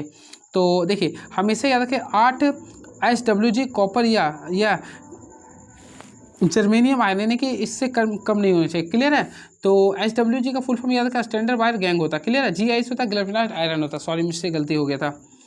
केबल में आवेशन धारा क्या होती है। तो फ्रेंड देखिए केबलों में जो आवेशन धारा होती है हमेशा याद रखिएगा, इसके लिए हम लोग केबलों में आवेशन धारा वोल्टता से 90 डिग्री आगे रहती है, यानी वोल्टता से 90 डिग्री आगे रहती है। इलेक्ट्रिकल सोल्डर में प्रयुक्त टीने और शीशे का प्रतिशत क्या होती है। तो फ्रेंड्स शीशा और टीना का जो प्रतिशत होगा वह 60 से 40% होता है, यानी 60 से 40% होता है। चलिए निम्नलिखित कौन सा विद्युत प्रघात से संरक्षण प्रदान करता है। तो विद्युत प्रघात से सुरक्षा, ऑप्शन के अकॉर्डिंग देखिएगा, तो विद्युत से कौन करेगा, तो ऑलमोस्टली फ्रेंड्स आप लोग जानते होंगे। इसके लिए हम लोग करेंगे अर्थ लिखित सर्किट ब्रेकर का, यानी ELCB का प्रयोग करेंगे। फ्यूज तार से होकर गुजरने वाली धारा का उसमें ऊष्मा क्या होता है, H=I² होता है, I²RT, यानी ऑप्शन नंबर सी को क्लिक कर देंगे। एक LCR परिपथ की अवास्तविक शक्ति और वास्तविक शक्ति क्रमशः 5 kV और 3 kV है, तो परिपथ की प्रतिक्रियाशील शक्ति क्या होगी। और ऑफली फ्रेंड्स अगर बनाइए तो देखिए आप लोग को स्टेप से बनाना पड़ता है। ऑलमोस्टली पढ़ेंगे, ये 5 आप लोग को दिया है अवास्तविक शक्ति, और ये दिया 3, तो ऑलमोस्टली कितना होगा 4 हो जाएगा। तो ऑप्शन के अकॉर्डिंग ये 4 हो जाएगा, तो हम लोग लिखेंगे 4। फार्मूला यूज करना चाहते हैं तो आप लोग को मैं बता देना चाहता हूँ। अरे भाई साहब, सबसे पहले याद रखिएगा, देखिए आप लोग का एस का वैल्यू, तो एस सबसे बड़ा होता है, एस का वैल्यू 5 kVA लिख रहा है। क्लियर है, उसके साथ साथ पी यानी कि एक्टिव पावर का वैल्यू लिखा 3 किलोवाट लिख रहा है। क्लियर है, हम लोग को क्यू निकालना था यानी रिएक्टिव पावर। तो हम लोग को फार्मूला आप लोग को मैं बताना चाहता हूँ, याद रखिएगा एक फार्मूला याद कीजिए, S² का फार्मूला जो होता है P² + Q² होता है, P² + Q²। और आप लोगों को क्या निकालना था, तो ऑलमोस्टली क्यू स्क्वायर निकालना था, तो एस स्क्वायर, तो एस का वैल्यू 5 था तो 5 का स्क्वायर कर देते हैं माइनस पी स्क्वायर यानी 3 का स्क्वायर कर देते हैं। तो यहाँ से करिएगा तो आप लोग का 4 आ जाएगा। तो ऑप्शन नंबर बी को क्लिक कर देंगे। तो option number B is the right answer. Battery charger होता है, तो हमेशा याद रखें बैटरी चार्जर जो होता है एक प्रकार का रेक्टिफायर होता है जो एसी को डीसी में चेंज करता है। तो याद रखिएगा एक प्रकार का रेक्टिफायर होता है जो एसी को डीसी में चेंज करता है। इलेक्ट्रिक बेल में किस प्रकार के चुंबक का उपयोग करते हैं, हमेशा याद रखें फ्रेंड इलेक्ट्रिक बेल में इलेक्ट्रोमैग्नेटिक प्रकार का चुंबक का प्रयोग करते हैं। तो ऑप्शन के अकॉर्डिंग देखिए तो ऑप्शन नंबर बी को क्लिक कर देंगे। एक प्रत्यावर्तक ईएमएफ को गणितीय रूप से 200 sin 314 t द्वारा व्यक्त किया था। तो आवृत्ति की मान निकालना। देखिए सबसे पहले ये जो 200 लिख रहा है ना, ये आप लोग को वोल्टेज मैक्सिमम लिख रहा है, यानी कि 200 हो गया। अगर आप लोग को वोल्टेज RMS बोलेगा तो हम लोग क्या करें, ये जो आप लोग का 200 है इसको √2 से कर दिए, यार RMS में आ गया। लेकिन हम लोग को निकालना क्या फ्रीक्वेंसी, तो इसी के अनुसार तो हम लोग क्या करते हैं ओमेगा। तो ओमेगा टी का फार्मूला क्या होता है, ऑलमोस्ट ही पढ़े होंगे 2πf लिखते हैं और यहाँ पे टी कैंसिल हो गया, ओमेगा का फार्मूला लिखाएंगे। तो देखिए ओमेगा का वैल्यू आप लोग के सामने लिख रहा है 314 लिख दिए, फिर लिखेंगे 2 पाई का वैल्यू हम क्या करते हैं 3.14 कर दिए और एफ आप लोग निकाल दीजिए। तो देखिए 3.1 से अगर इसको कैंसिल कीजिएगा तो देखिए यहाँ पर मैंने 100 कर दिए, तो ये आप लोग का 50 आ रहा था, यानी फ्रीक्वेंसी का वैल्यू आएगा 50 हर्ट्ज आएगा। तो ऑप्शन नंबर डी को क्लिक कर दीजिएगा। तो option number D is the right answer. चलिए नेक्स्ट क्वेश्चन, तो 12वां का हो गया। अब चलिए इंडक्टिव लोड जोड़े जाने पर शक्ति गुणांक खो जाता है। तो हमेशा याद रखिएगा इंडक्टिव लोड जोड़े जाने पर जो शक्ति गुणांक होगा हमेशा क्या होता है बैकवर्ड हो जाता है। क्या होता है बैकवर्ड, यानी ऑप्शन नंबर सी को क्लिक कर देंगे। 3 एम्पियर धारा का वाहक 1 हेनरी प्रेरक तो निम्न ऊर्जा संचित करती है।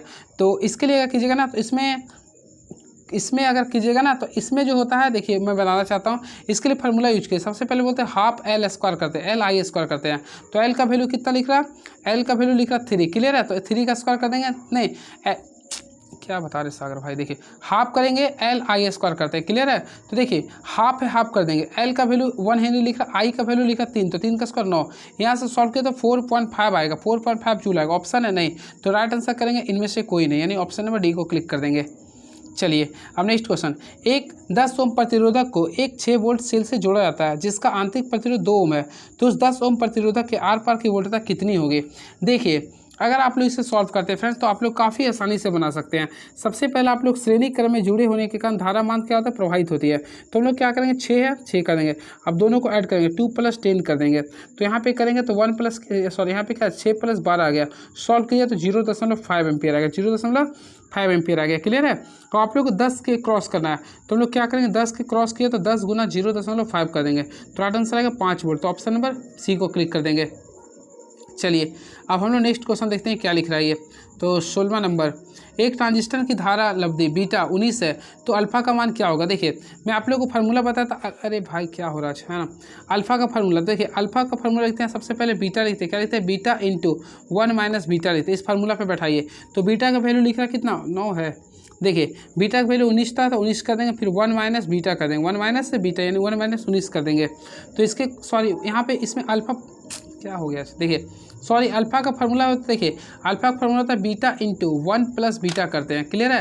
अब आप लोग कर लीजिए 19 कीजिए फिर 1 + 19 कीजिए, यानी कि यहाँ पे आ गया 19/20 आ गया।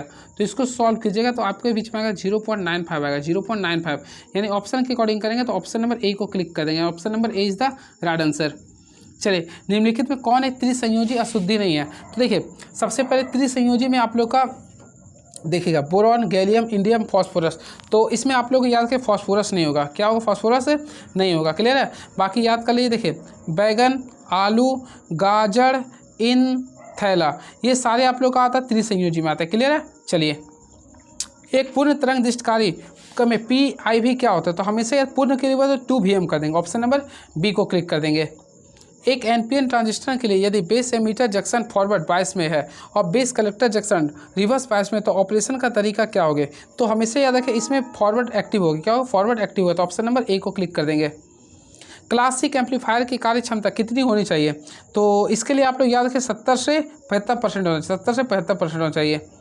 यदि किसी नैंड गेट को यदि किसी एंड गेट का इनपुट ए और बी है तो आउटपुट वाई क्या होगा। सबसे पहले याद रखें इसके लिए एंड गेट के लिए अगर आप लोग वाई करते हैं ना, तो इसके लिए फ्रेंड्स आप लोगों को याद रखना पड़ेगा, ये पढ़ते हैं ए एंड बी करते हैं, तो इस प्रकार हम लोग करते हैं ए एंड बी। तो ऑप्शन के अनुसार करेंगे, दिख रहा तो ऑप्शन है बिल्कुल, तो ऑप्शन नंबर ए को क्लिक कर देंगे। चलिए, किसी गैल्वेनाइज्ड आयरन फ्यूजिक प्लेट की माप क्या है? ये इंपॉर्टेंस क्वेश्चन, इसको भी मार दीजिए।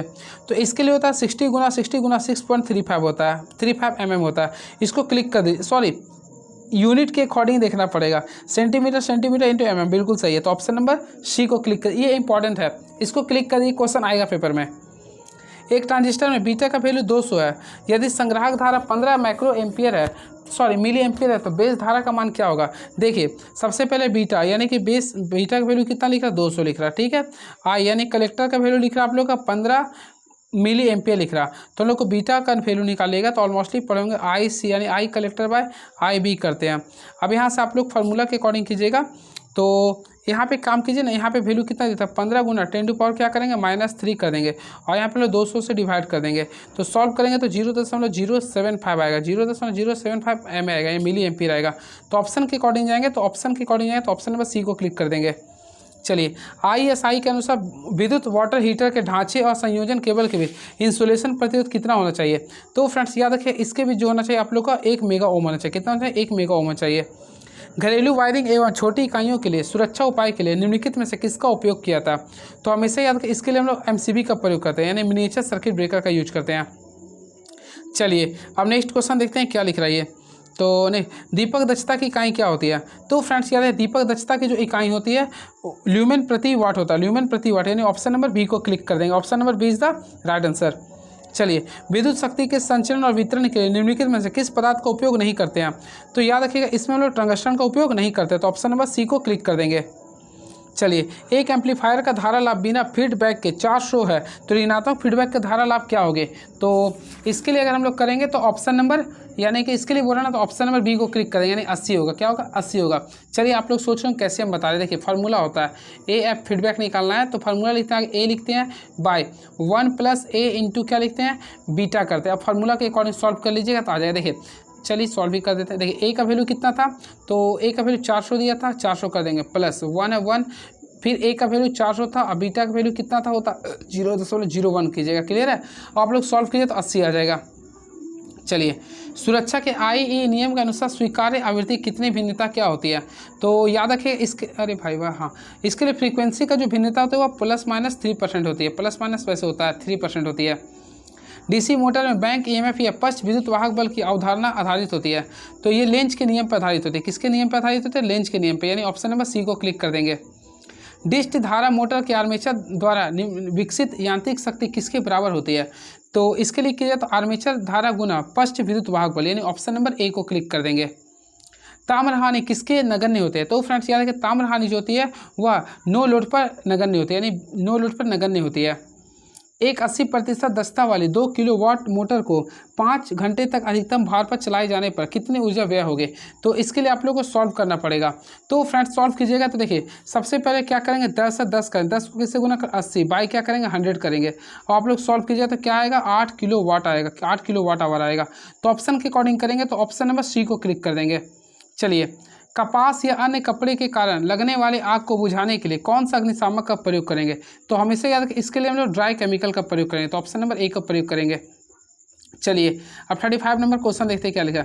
जब कोई इकाई विद्युत आवेश बल का अनुभव करता है तो क्या होता है? तो फ्रेंड्स याद रखिएगा, इसका जो राइट आंसर होगा ऑप्शन नंबर है, इसको हम लोग बोलते हैं विद्युत क्षेत्र। क्या होगा? ये विद्युत क्षेत्र होगा। पदार्थ मृदु होने के कारण विकृत हो जाने की वजह से SWG के इस्तेमाल में किस वायर से मापा नहीं जा सकता? तो इसके लिए एल्युमिनियम से हम लोग माप नहीं सकते हैं। निम्नलिखित में से शंट फील्ड वाइंडिंग का BIS कौन सा है? तो ऑप्शन के अकॉर्डिंग है तो ऑप्शन नंबर ए को क्लिक कर देंगे। चलिए, कुंडली के वोल्टेज की गणना करें जिसमें 160 की बाधा है और कुंडल के लिए माध्यम की धारा 4 एम्पियर है। तो फ्रेंड्स इसके लिए अगर आप लोग कीजिएगा तो देखिए, आप लोग को भी निकालना है, तो भी का फॉर्मूला क्या होता है? ऑलमोस्टली मैं बताया था, भी बराबर क्या लिखते हैं? IR, और आप लोग निकाल लीजिए ना, तो 4 कर देंगे, यहाँ पे R के लिए 160 कीजिए, 640 आ जाएगा, तो 640 वोल्ट आ गया।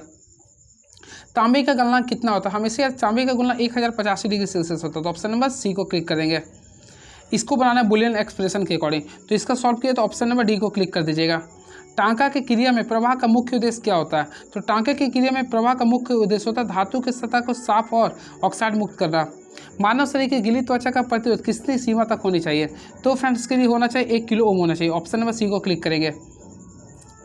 भूरे, काले और भूरे रंग के कोडिंग युक्ति प्रतिरोधक का मान सहिष्णु क्या होगे? देखिए, सबसे पहले यहाँ पे तो भूरे है, तो भूरे के लिए ग्रे के लिए, तो ऑलमोस्टली आप लोग पढ़े होंगे ग्रे के लिए क्या करते हैं, तो यहाँ पे तो कलर कुछ नहीं है, तो नो कलर के लिए 20 करेंगे, तो ऑप्शन नंबर 20 जहाँ पे वहाँ मार दीजिए ना, तो बिल्कुल ऑप्शन नंबर बी को क्लिक कर देंगे। ईजी क्वेश्चन हो गया ये। चलिए बस कुछ क्वेश्चन बाकी है। चलिए, ऊष्मा का व्यवहारिक इकाई क्या होता है, तो ऊष्मा का व्यवहारिक इकाई क्या होता है, जूल होता है। क्या होता है, जूल होता है। चलिए, घरेलू मिक्सर में किस प्रकार के विद्युत मोटर का प्रयोग करते हैं, तो ऑलमोस्टली फिर आप लोग जानते हैं इसके लिए हम लोग किसका प्रयोग करते हैं, तो हम लोग यूनिवर्सल मोटर का प्रयोग करते हैं। कौन सा 3 फेज मोटर के लिए सत्य है, तो 46 का कीजिएगा, तो यह it is a self starting, यानी ऑप्शन नंबर बी को क्लिक कर देंगे।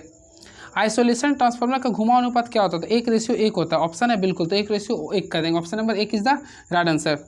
वाट ल्यूनार्ड नियंत्रण क्या होती है, तो फ्रेंड इसके लिए राइट आंसर करेंगे तो ऑप्शन नंबर बी करेंगे, यानी कंट्रोल वोल्टेज विधि होता है। कंट्रोल वोल्टेज विधि होती है। सीरीज मोटर में लोड करंट किसके बराबर होती है, तो 49 का राइट आंसर होगा, ऑप्शन नंबर ए होगा, ये ISC का होता है। क्लियर है। चलिए, यानी श्रेणी फील्ड के बराबर होता है। फ्लोरोसेंट लैंप के इस्तेमाल होने वाले इलेक्ट्रिक चोक का पावर फैक्टर क्या होता है, तो इसका पावर फैक्टर होता है लगभग 98% होता है, यानी ऑप्शन नंबर सी को क्लिक करेंगे। किसी एकल फेज मोटर का चक्रण दिशा को किसके द्वारा बदला जा सकता है, तो इसके लिए चलिए प्रारंभिक वाइंडिंग टर्मिनलों के द्वारा। चलिए, प्रत्यावर्तक विभव का रूप गुणा क्या होता है, देखिए फॉर्म फैक्टर, तो RM है तो RMS वैल्यू बटा मीन वैल्यू होता है। ऑप्शन नंबर ए को क्लिक करें, इसका वैल्यू क्या होता है, 1.11 होता है। चलिए, 52 हो गया। 53, एक धातु पर दूसरी धातु के निक्षेपण की प्रक्रिया किस रूप से जानी जाती है, तो याद रखिएगा, एक धातु पर दूसरी धातु की निक्षेपण की प्रक्रिया को बोलते हैं विद्युत लेपन बोलते हैं। क्या बोलते हैं, विद्युत लेपन। चलिए, वेरी नेक्स्ट क्वेश्चन, शैथिल्य हानि किस पर निर्भर नहीं करती है, तो सबसे पहले शैथिल्य हानि का फॉर्मूला आप लोग जानिए। देखिए, आप लोग कर सकते हैं, शैथिल्य हानि हिस्टेरिसिस लॉस का फॉर्मूला होता है। पीएच का फॉर्मूला क्या होता है, आगे लिखते हैं KH करते हैं, फिर लिखते हैं B लिखते हैं, M लिखते हैं, 1.6 करते हैं, फ्रीक्वेंसी इंटू वोल्ट करते हैं। क्लियर है। तो देखिए, आप लोग को फ्रीक्वेंसी पर तो निर्भर करती ही है, देखिए वॉल्यूम पे भी निर्भर करती है, तापमान पर निर्भर नहीं करती है, तो ऑप्शन नंबर सी को क्लिक कर देंगे। Option number C is the right answer. चलिए, अब very next question is now, बस कुछ क्वेश्चन है। चलिए, 100 प्राथमिक बर्तन वाले परिणामित को पर्याप्त 250 वोल्ट AC में जोड़ा जाता है और द्वितीयक वोल्टेज 400 वोल्ट तो वोल्टेज होनी चाहिए। तो देखिए, आप लोग को निकालना फिर, देखिए आप लोग फार्मूला ऑलमोस्टली में बताता है, V2 बाई क्या कीजिए, V1 बाई क्या कीजिए, N2 बाई N1 कीजिएगा। आप लोग को क्या निकालना है, N2, तो N2 निकालने के लिए क्या कीजिए, V2 इंटू N1, तो V2 का वैल्यू 400 दिया था, N1 का वैल्यू कितना था, 1000 था, तो 1000 कर दिए, बाई करें V1, तो 250 दिया था। आप लोग सॉल्व कर लीजिए ना, ये 4 बार में कर लिया तो 1600 आ गया। ऑप्शन है तो बिल्कुल 1600 हो गया। ठीक है।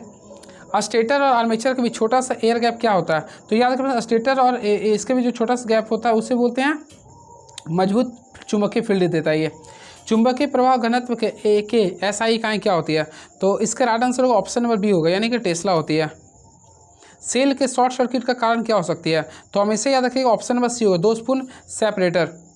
स्टार कनेक्शन में न्यूट्रल तार किसको वाइनिस पॉइंट से जोड़ा जाता है, तो हमेशा याद रखिएगा इसका राइट आंसर होगा ऑप्शन नंबर 3, यानी कि 3 वाइंडिंग से होगा। शेडेड पोल मोटर की दक्षता किसके पास होती है, तो शेडेड पोल मोटर की दक्षता जो होती है वह 5 से 30% के पास होती है। चलिए, क्वेश्चन नंबर नेक्स्ट देखते हैं क्या लिख रहा है ये। किसी एम्पलीफायर में सबसे आसानी से खराब होने वाला भाग क्या होता है, तो याद है कि किसी भी एम्पलीफायर में सबसे खराब कैपेसिटर खराब होता है। क्या होता है, कैपेसिटर। CRO में स्क्रीन में 10 ms के स्वीप घट समय के साथ अनुमानित धारा क्या होगी, तो फ्रेंड्स इसका होगा 100 हर्ट्ज होगा। क्या होगा, 100 हर्ट्ज होगा। चलिए नेक्स्ट क्वेश्चन, AC से DC रूपांतरण क्या कहलाता है, हमेशा याद रखें AC से DC रूपांतरण को बोलते हैं rectification. Option number B. Ceiling rose के इस्तेमाल किसकी आपूर्ति के लिए किया जाता है, तो इसके लिए हम लोग करते हैं फ्लोरोसेंट लैंप, यानी ऑप्शन नंबर बी को क्लिक कर देंगे।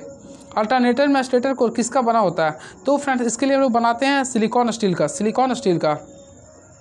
कौन से एक निष्क्रिय घटक नहीं है, तो ऑप्शन के अकॉर्डिंग देखिएगा, तो देखिए ऑप्शन नंबर ए को क्लिक कीजिए। डायोड एक प्रकार का एक्टिव कंपोनेंट्स होता है। देखिए 1200 मीटर तार का 60 ओम प्रतिरोध है, तो 240 मीटर के लिए प्रतिरोध की गणना करें। ऑलमोस्टली आप लोग बना लिए होंगे। देखिए आप लोगों को पता है, देखिए R इज डायरेक्ट टू L होता है, यानी सिंपल में हम लोग क्या करेंगे, देखिए अगर आप लोग बनाते हैं तो R1/R2 कीजिए, R1/R2 कीजिए तो लेंथ L1/L2 कर सकते हैं। अब इसी के अनुसार R1 का वैल्यू देखें 60 ओम था और R2 आप लोग को निकालिएगा। पहला के लिए आप लोग को 1200 ओम है और सेकेंड के लिए कितना लिखा, 240 ओम लिख रहा। तो यहाँ से सॉल्व कीजिए तो 6 दूनी 12, यानी 20 पर यहाँ से कितना आ गया, 12 ओम आएगा। तो ऑप्शन नंबर को क्या है, तो 12 ओम को क्लिक कर देंगे, यानी ऑप्शन नंबर बी को क्लिक कर देंगे। धारिता प्रभावित नहीं होती है। तो फ्रेंड सबसे पहले सी का फॉर्मूला देखिए, सी का फॉर्मूला होता है epsilon naught A by D होता है। तो देखिए ये एरिया पे भी डिपेंड करता है, दूरी पर भी निर्भर करता है, डाइलेक्ट्रिक कांस्टेंट पर डिपेंड करता है, लेकिन आवृत्ति पर निर्भर नहीं करता है। तो ऑप्शन के अकॉर्डिंग जाएंगे तो यह आवृत्ति को प्रभावित नहीं करता है। चलिए, एक 4 माइक्रोफैराड कैपेसिटर को समांतर क्रम से जोड़ा जाता है तो कुल धारिता क्या होगी? हमेशा याद रखिएगा, इसमें समांतर क्रम में जोड़ा ना तो क्या करेंगे, 10 माइक्रोफैराड को लगातार 4 बार ले देंगे, 1 2 3 4, तो टोटल कीजिए कितना आएगा, 40 माइक्रोफैराड।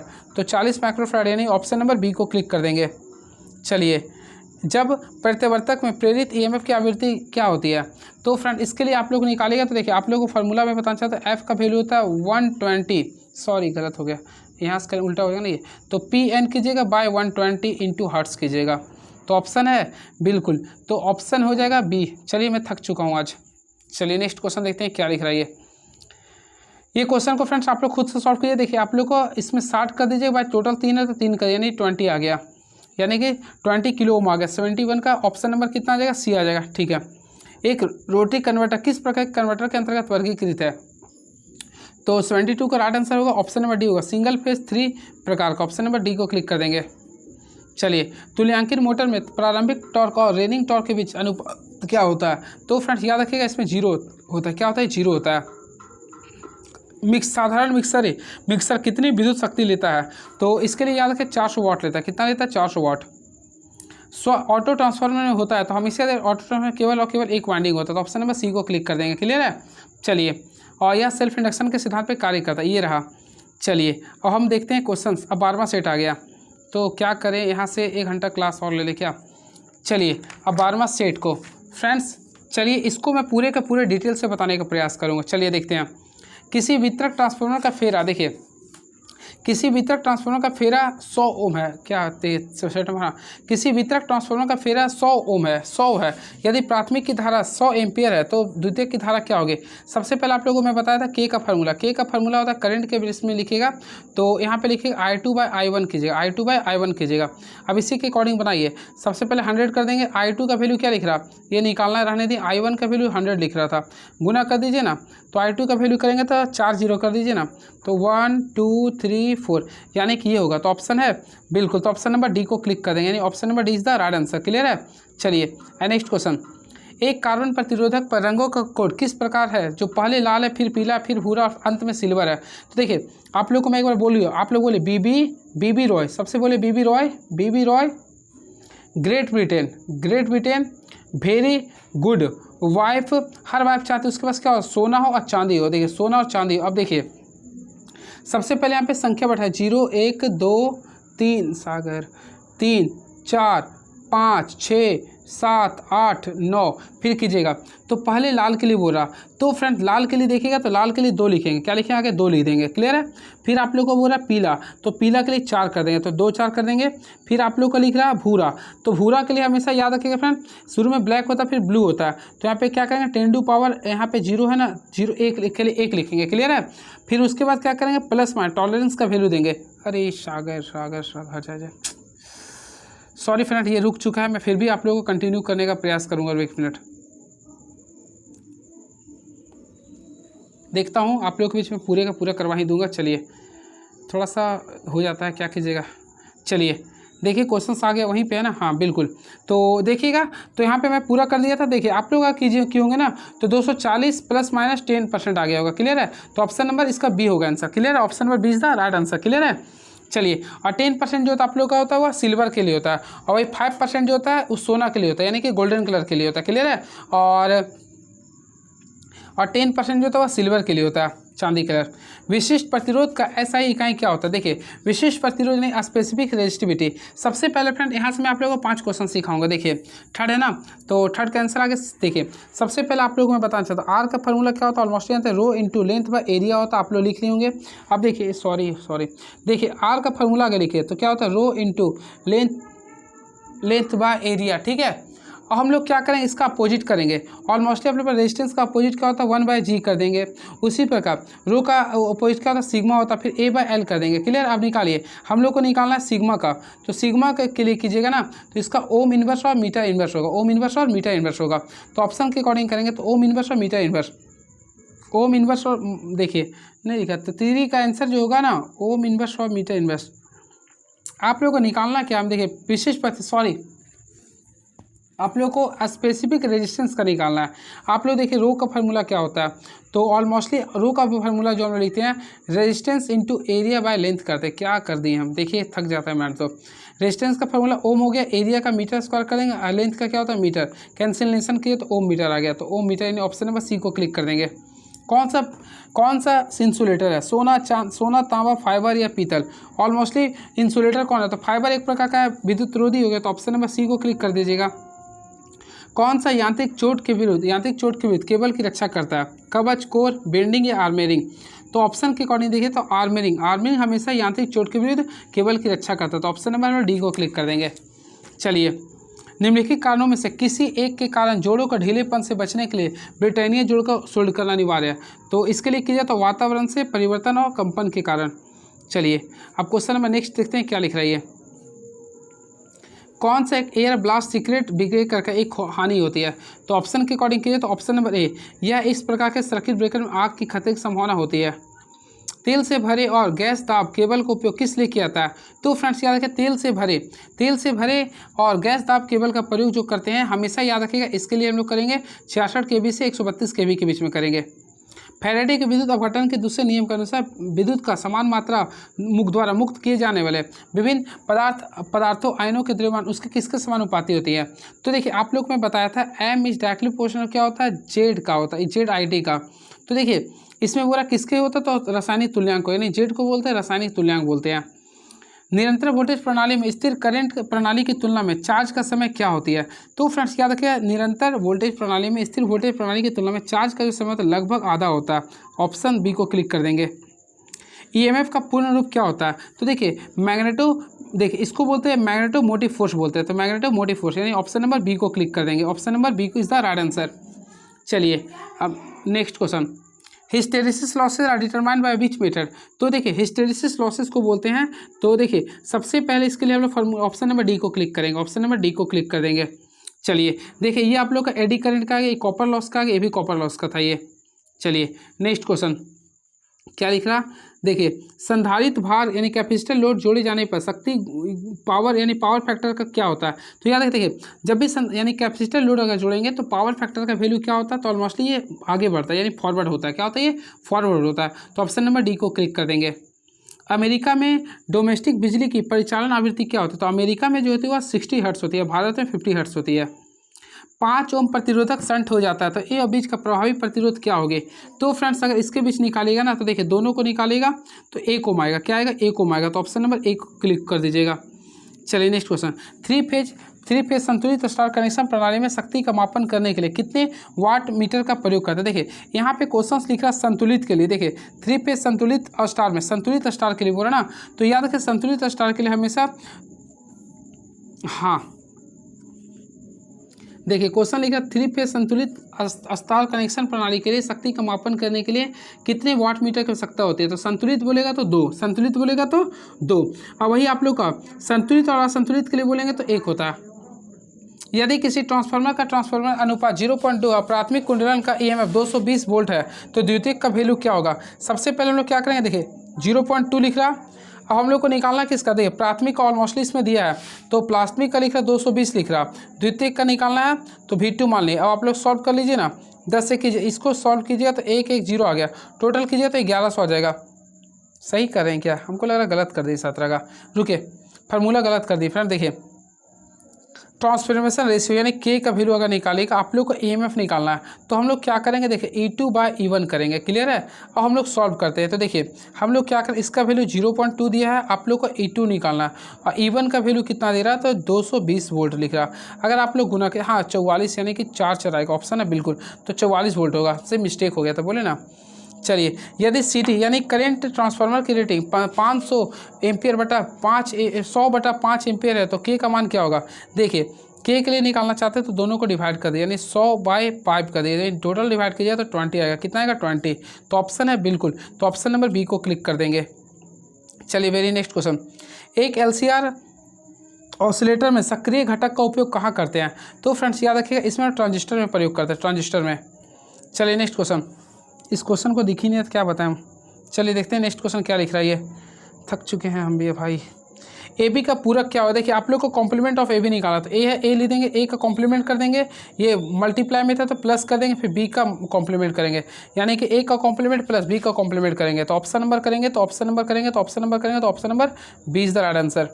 चलिए BIS के अनुसार किसी भी संस्थापन में अनुमत अधिकतम रिसाव विद्युत धारा पूर्ण भार का कितना होता है, तो 22 का कीजिएगा तो ऑप्शन नंबर सी को क्लिक कीजिएगा, 1/5 5000 होता है।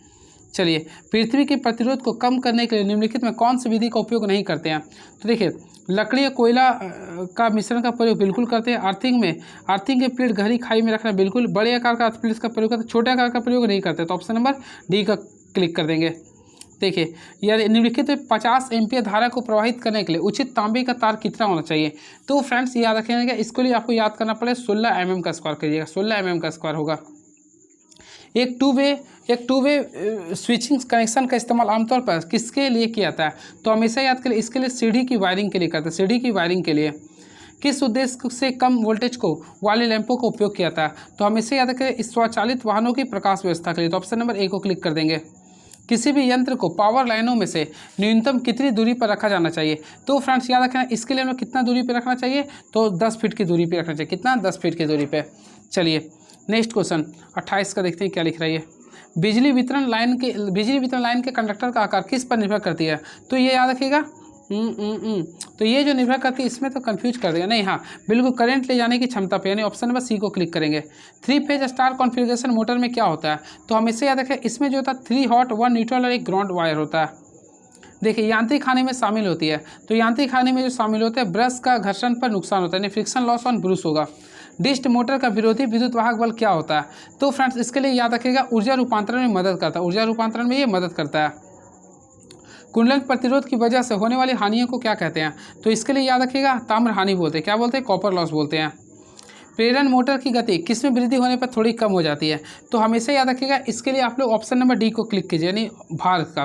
प्रेरण मोटर की गति भार में वृद्धि होने से थोड़ी कम हो जाती है। किस प्रकार की आग में झाग और सूखा पाउडर वाले अग्निशामक प्रयुक्त होती है, तो 34 का राइट आंसर कीजिए तो ऑप्शन नंबर बी का प्रयोग करिए, वर्ग बी। चलिए अब नेक्स्ट क्वेश्चन देखते हैं कि नेक्स्ट क्वेश्चन क्या लिख रहा है ये। तो ये लिख रहा है 1 इलेक्ट्रॉन वोल्ट निम्नलिखित में से किसके बराबर होता है, तो ये तो सबसे इजी क्वेश्चन था, तो 35 का राइट आंसर कीजिए तो 1.602 × 10⁻19 जूल हो गया। 1 किलो ओम वोल्ट सेंसिटिविटी वाले यंग मीटर प्रतिरोध कितना होगा, फ्रेंड्स मैं थक चुका हूँ, अब मैं देखता हूँ फिर भी। चलिए दिया गया चित्र में बताना फ्रेंड, तो ये आप लोग का जो हो गया 36 37 का राइट आंसर ऑप्शन नंबर ए ऑटो ट्रांसफॉर्मर है, क्योंकि फ्रेंड ऑलमोस्टली देख सकते हैं इसमें केवल एक ही वाइंडिंग है। चलिए जिसमें एक वाइंडिंग होता है उससे केवल ऑटो ट्रांसफॉर्मर कहते हैं। 200 हर्ट्ज की आवृत्ति के लिए समय अवधि कितनी होगी, तो ऑलमोस्टली फ्रेंड आप लोग पढ़े होंगे टी का फॉर्मूला क्या होता है 1/f होता है, तो आप लोग पुट कीजिए 1/200, तो यहाँ से सॉल्व कीजिएगा तो राइट आंसर आएगा 0.005 आएगा, तो ऑप्शन है बिल्कुल 0.005, यानी ऑप्शन बी को क्लिक कर देंगे। कॉपर के निम्नलिखित गुण के कारण इसके तारों का प्रयोग कनेक्टिंग तारों के रूप में किया था, तो फ्रेंड याद रखें इसका निम्न लो इलेक्ट्रिकल रेजिस्टेंस की वजह से। चलिए एक 3A ध्रुव 3 पेज की पूर्ण 50 हर्ट्ज सप्लाई के लिए 1400 RPM पर चलते हैं, इसका स्लिप निकालना है, तो फ्रेंड्स अगर आप लोग निकाल लिए होंगे सबसे पहले स्लिप निकालना हम लोग आगे सिंक्रोनस स्पीड निकालते हैं, ऑलमोस्टली पढ़े होंगे 120 करेंगे, फ्रीक्वेंसी 50 है और पोल की संख्या कितना था, पोल का तो नहीं पता, पोल नहीं लिख रहा ना, तो चलिए पोल निकाल देंगे। तो पोल के लिए हम लोग क्या करेंगे n मान लेंगे, फंस चुका है ये, रुके इसमें पोल तो नहीं पता ना, पोल कितना लिख रहा, रुके क्या लिख रहा है क्वेश्चन में फंसा दिया, इसमें पोल ही नहीं लिख रहा, ठीक है कोई बात नहीं, आरपीएम का वैल्यू दे रहा तो बनाइए ना, तो आरपीएम का जो वैल्यू है तो 1440 लीजिए, क्लियर है। 120 कर देंगे इन तो फ्रीक्वेंसी यहाँ 50 कर देंगे बाय पी, यहाँ से निकालिए तो 0 कट गया, अब और कोई कटेगा नहीं, ठीक है। 12 का पहाड़ में 10 बार में आ गया 120, फिर 12 ये कर दिए, फिर कैंसिल हो रहा नहीं, ये तो गड़बड़ा हो गया ये क्वेश्चन, ठीक है देखता हूँ मैं, थोड़ा सा मिस्टेक कहीं लग रहा है ये। ए ध्रुव यहाँ पे कन्फ्यूजन करा, 4 ध्रुव है, देखिए इंग्लिश में लिखा 4 पोल, वही तो मैं कंफ्यूज कर रहा था, 4 पोल है। अब बना लीजिए, सबसे पहले 120 करेंगे, फ्रीक्वेंसी कितना 50 है और 4 था तो 4 से कीजिएगा, तो यहाँ से 12 कीजिएगा तो टोटल NS का वैल्यू आ गया 1500 RPM आ गया। हमेशा याद रखिएगा NS का value always time greater than होता है NR के तुलना में, ठीक है। तो इसका वैल्यू देखिए 1500 है और NR का वैल्यू कितना 1440 है, क्लियर है। और हम लोग निकालेंगे क्या, विसर्पण गति, तो विसर्पण गति का फॉर्मूला होता है हमेशा NS - NR होता है। तो हम लोग NS का वैल्यू कितना ले आते हैं 1500, 1500 में 1440 को माइनस कर दीजिए, कितना आएगा 60 आएगा। तो 60 RPM है। ऑप्शन नंबर डी को क्लिक कर दीजिए। कौन से प्रतिरोध बनाने के लिए एक आदर्श सामग्री है? तो प्रतिरोध यानी जो धारा का रुकावट करता है, तो ऑलमोस्टली ऑप्शन के अकॉर्डिंग जाएगा, तो कार्बन का प्रयोग करेंगे। अगर किसी प्रतिरोधक के रंगीन वाला देखिए पीला, तो फ्रेंड्स पीला का हम लोग देखिए फिर वही चीज़ आ गया, तो आप लोग को बीबी रो लिखना पड़ेगा। तो पीला के लिए क्या लिखते हैं? तो आप लोगों को पता है पीला के लिए 4 यूज करते हैं, तो 4 से है बिल्कुल। तो ऑप्शन नंबर डी को क्लिक कर देंगे। थोड़ा सा ट्रिक में मार दिया यहाँ पे। चलिए, ये सब क्वेश्चन दिख ही नहीं रहा। BOT यूनिट का यह भी क्या था? तो फ्रेंड BOT, तो फ्रेंड्स याद है BOT को हम लोग क्या बोलते हैं? तो BOT को हम लोग क्या बोलते हैं? तो ऑप्शन नंबर किलोवाट घंटा बोलते हैं, KWH बोलते हैं। क्या लिख रहा पता नहीं चल रहा हमको। 3 फेज मोटर में मापे गए वोल्टेज की धारा दिए गए हैं। तो फ्रेंड 3 फेज के लिए अगर बोल रहा ना, तो इसमें थोड़ा सा टायर्ड हो चुके हैं। 46 का सारे को गुना करके देख लीजिएगा, सारे को गुना करिए, यानी 230 को 5 से गुना कीजिए तो कितना आएगा? सारे को गुना कर दिया, सारे को फिर जोड़ दीजिएगा, आएगा 3450 आएगा। तो ऑप्शन नंबर बी को क्लिक कर दीजिएगा। देख लीजिए फ्रेंड्स, सारे क्वेश्चंस को आप लोग बना सकते हैं, ठीक है। अब क्वेश्चन केवल देख लीजिए, मुझे बस थोड़ा सा मैं टायर्ड हो चुका हूँ। नेक्स्ट वीडियो में आता हूँ तो सारे क्वेश्चन को मैं बता दूंगा। सॉरी, क्षमा मांगता हूँ। देख लीजिए, नेक्स्ट वीडियो में आता हूँ, सारे को मैं करवा दूंगा। तब तक आप हमारे चैनल के साथ बने रहे। Thank you so much. Answer भी आप लोग के पास क्लियर है। चलिए नेक्स्ट वीडियो में मिलते हैं। सॉरी।